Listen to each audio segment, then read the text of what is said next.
What's going on, everybody? My name is Jeffrey Moreira Jaramillo, and today we're going to be talking about the cash flow. So we're talking about the cash flow quadrant. I'm sure you've heard of Robert Kiyosaki. He wrote the famous book called Rich Dad, Poor Dad.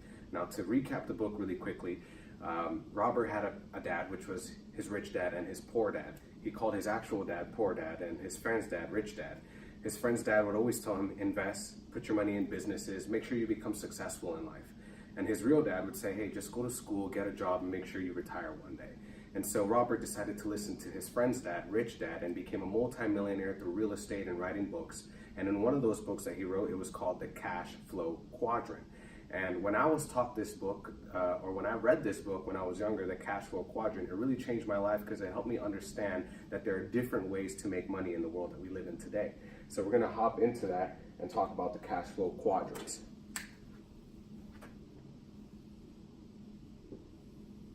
So there are 4 ways for us to make money. There's something called being an employee, being self-employed, owning a business, or becoming an investor. Now, a lot of us are well aware of employee and self-employed. Business owners and investors are a little shady to most people. However, let's talk about exactly how all of these work. So employees are people who trade their time for money. Now, after they receive that money, they'll see that they get some taxes taken away. That's all those little things that are taken away on your paycheck. When you've paid your taxes, then you're going to go ahead and pay for your expenses and your bills. And then whatever is left over, which is usually people living paycheck to paycheck, there's nothing left over, right? So some people tell me, Jeffrey, listen, I work overtime for that exact reason. I make more money, and then I pay more taxes, and then I decide to buy better things because I'm making more money, and at the end of the day, we're in the same position, living paycheck to paycheck. So what about a self-employed? What does a self-employed do? Well, a self-employed gets to choose how much time they work. So these are people like lawyers or doctors or Uber drivers, taxi drivers, hairstylists. They get to choose how much time they work. However, the issue here is if you do not work, you are not making any money, right? If you go on vacation, you are making no money. If you get sick, you are making no money, right? And so what's going on in employee and self-employed is they're always trading time for money. So you've constantly got to choose one or the other. If you've got a lot of time to spend with your friends and family, then you probably don't have a lot of money because you're not working for it. Now, if you've got a lot of money, then you probably don't have a lot of time because you're always working for that money, right? And so what we see over here is that people are always chasing after money. But now let's talk about what's going on over there on that side. Over here, we've got a business owner who comes up with an idea. Now that idea could be to serve hamburgers, and so they start McDonald's and they franchise out a bunch of McDonald's. Or that idea could be to sell houses and they come up with a bunch of companies called Remax. Or that idea could be to sell coffee, and we've got Starbucks and Chick-fil-A and different franchises, right? So the business owner now has different multiple businesses that are all producing money. And each person is making money in their individual business, but the business owner whose idea it was, he's also making money. So now the business owner uses the money that he has, plus the time that he has, because he has people working with him or for him. Now the smart business owner will grab that money and put it into an investment. And that investment grows your money over time using compound interest. Now the cool thing about your money working for you is money doesn't get sick, money doesn't catch an attitude, money doesn't ask for a day off, and so you've got money working for you all the time there. So over here, you finally found a way to get money to chase after you. Now the scary part is, in the book, The Cash Flow Quadrant, it explains that 95% of the world is either an employee or a self-employed. And when it comes to who's business owners and investors, only 5% of people are there. Now, the even scarier part is when it comes to who's making all the money, it's the other way around. 5% of the money is being earned by employees and self-employed, and 95% of the money is being earned by the business owners and investors. So the question is, what side of the cash flow quadrant are you on right now? Are you on the left side or are you on the right side? And if you're on the left side, then the question really is, how are we going to help you get into the right side? Now that is the cash flow quadrant. So now the next question is, how exactly do we move from being an employee or self-employed towards the business owner and investor section of the cash flow quadrant? Well, first, I'd like to point out a little bit of the structure that we see in America today. We've got something called a CEO, or the owner. And then we've got something called vice presidents. And then we've got something called regional managers. And then we've got something called supervisors. And then finally we've got something called the employee, or let's call them cashiers most of the time. So in cashiers or employees. So if you look at this structure, what does it look like to you?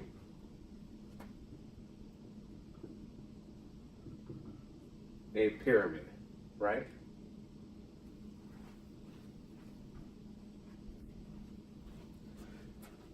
So now the question is, at the pyramid that you work at, when is the CEO ever going to come down to the cashier or the employee and say to that cashier or employee, listen, your work ethic is great. I want to step down and I want to see you create your own business. I'm going to teach you, Mr. Employee, Mr. Cashier, how to get to the top and become your own CEO. And how to create your own employees. It's pretty much unheard of, right? Now, why wouldn't the CEO go down and teach the cashier how to do that? Well, they've created their own competition if they were to do that. And we've seen that happen in a lot of industries, where somebody is wondering why they're at the bottom, and so they leave and they create the same business with a different name, and all of a sudden you train your own competition, which is why we don't see this happening at all in business today, which is why I'm teaching you a different way on how business works now. Let's talk about a different pyramid. One where we've got the same structure.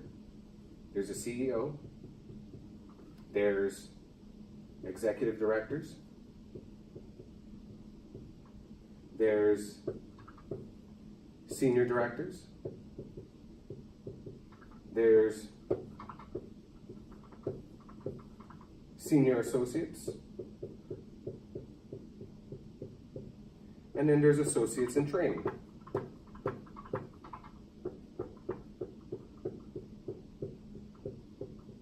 But the difference between this pyramid and that one up here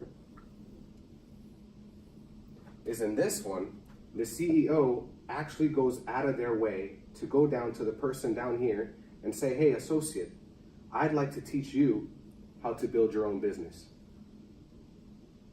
And now the associate works their way up until they become the CEO. And they remember how it was when they were an associate, so they go down and they help their associates become CEOs. With the same structure, the same style of business. And then they become CEO. And then they go down and they help somebody else become a CEO as well. And that happens over and over and over again until we create something called a polymid, right? So what's a polymid? A polymid is basically a pyramid, but structured in a way where you can create multiple pyramids, right?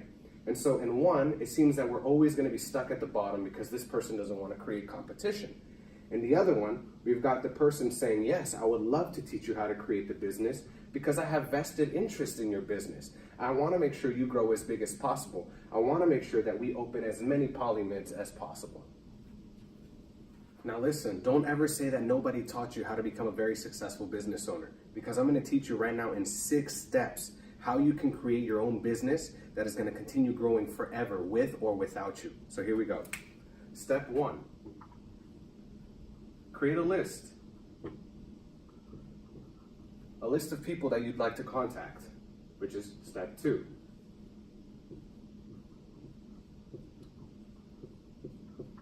Step 3, those people come in for a presentation, or you can meet with them for the presentation.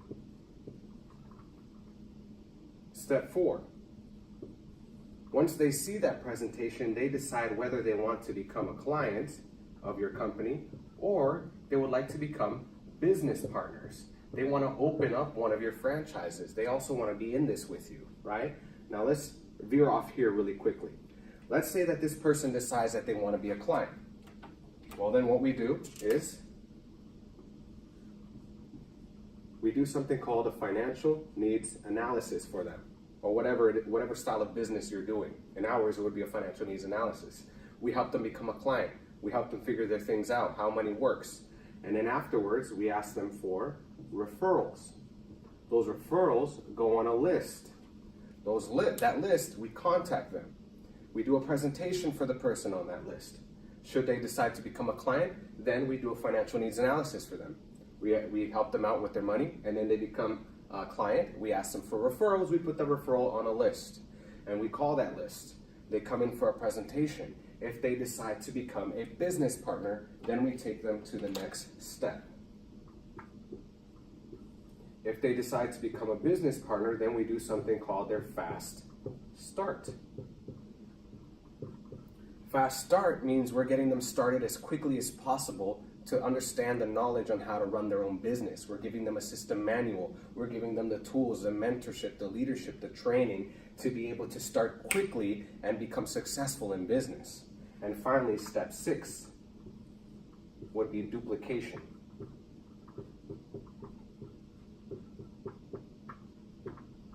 Duplication means they now understand, the person you're training now understands how to create a list themselves.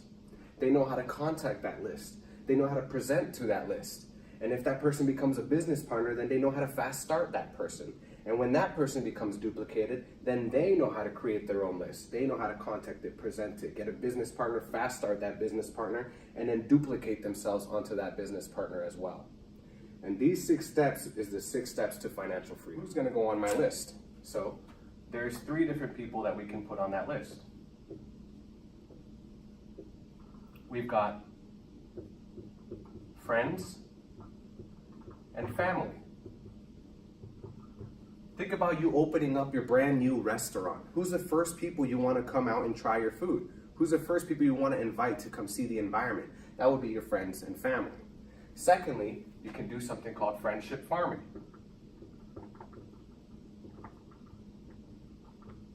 Friendship farming is when you're asking your friends and family for referrals. You're asking them, hey, do you know anybody who's great at sales, who's ambitious, who's money motivated, who just wants to do something different with their life, who's business minded, who is dissatisfied with what they're doing right now?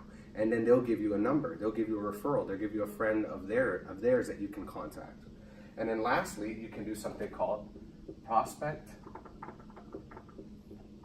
as you go. So prospect as you go is as you live your daily life, you talk to people that you run into, the cashier, a friend of yours that you haven't talked to in a long time, somebody who looks sharp. How do you prospect as you go? Start with a compliment. Find something on somebody that you can connect with. If they got great shoes that you've never seen, wow, I love those shoes. Where'd you get them? If they got good looking earrings, love those earrings. A nice ring, I love that ring. If they got a great haircut, I love your haircut. If they got nice clothes, I love that shirt. Try to create a dialogue by starting with a compliment. And after that, you say, hey, listen, you know what? You're a pretty sharp person. Do you keep your money options open? Or you can say something, hey, look, you're a sharp person. Do you keep your options open when it comes to making more money? You can say stuff like, listen, the average millionaire has 7 streams of income. Does it matter to you to learn a little bit more about that? And so what you're doing is you're just kind of creating a little bit of curiosity inside of a person so that they want to talk to you more. You grab their number and you put that on the list. And then you contact them, you present, they become a client or a business partner, you fast start them, and the duplication goes on. And these, again, are the 6 steps. It's time to jump more into the financial education part of things. I'm sure a lot of you have heard of Einstein, this big mathematician who loves numbers. He figured out E equals MC squared. He also figured out another rule called the rule of 72.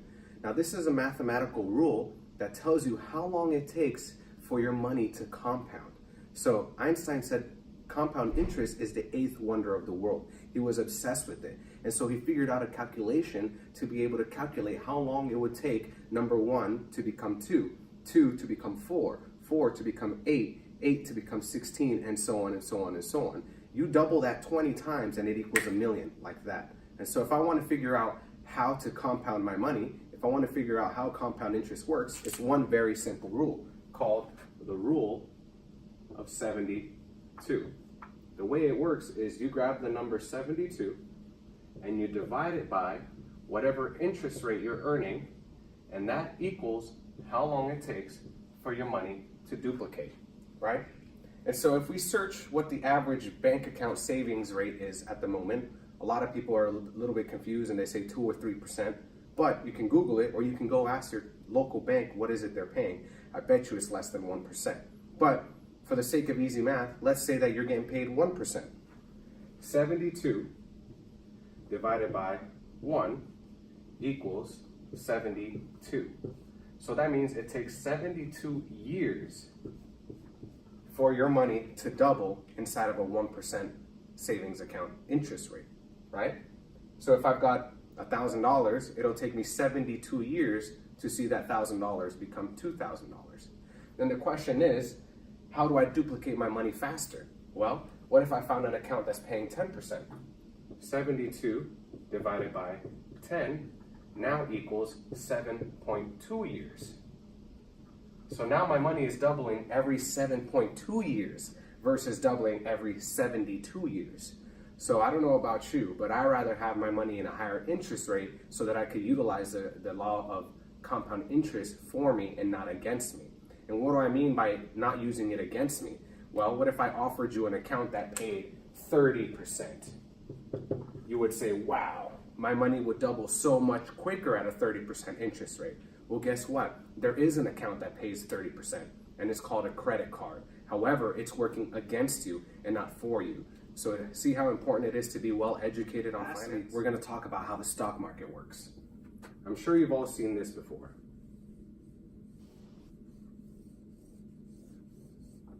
We know that this is what the stock market looks like. Whenever the stock market is going down, that means people are losing money. Whenever the stock market is going up, that means people are gaining money, right? Now, a lot of people are confused between the difference of average returns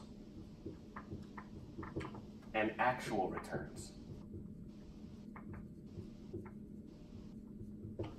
Your financial advisor, your bank, the government might talk a lot about average returns because if you take negative 50% and you put plus 50%, that equals out to an average of 0%, right? But when it comes to money, we're not talking about percentages, we're talking about money. I want to know what is my actual return, not my average return. So let's do a little bit of math. If I have $100 and the stock market drops by 50%, that means I'm left with $50. Now, the confused person will say, it's all right, I'll wait for the stock market to go right back up by 50%, and when it goes back up by 50%, I'll be right back up to where I was. Well, that's not true, because you lost those $50 already. So when it goes up by 50%, you're actually gaining 50% on your $50. So now you're at a grand total of $75. So the difference between average returns and actual returns is negative 50 plus 50 equals 0% average return. But when it comes to actual rate of return, negative 50% plus 50% equals negative 25%. That is actually what's going on right now with your money. So, if you found all this information interesting, if you're saying to yourself, how come I was never taught any of this? If you're saying to yourself, you can actually build a business around this sort of information, then do yourself a favor. Follow me on Instagram at The Warrior Mind. Instagram at The Warrior Mind. Shoot me a DM. We'll get on a Zoom conference call and I'll show you exactly how you can utilize this to help you make better financial decisions for your future and your family. Or I can also teach you how to start creating your own business so that you can leave a legacy behind. Again, my name is Jeffrey Moreira Jaramillo, and thank you so much for listening.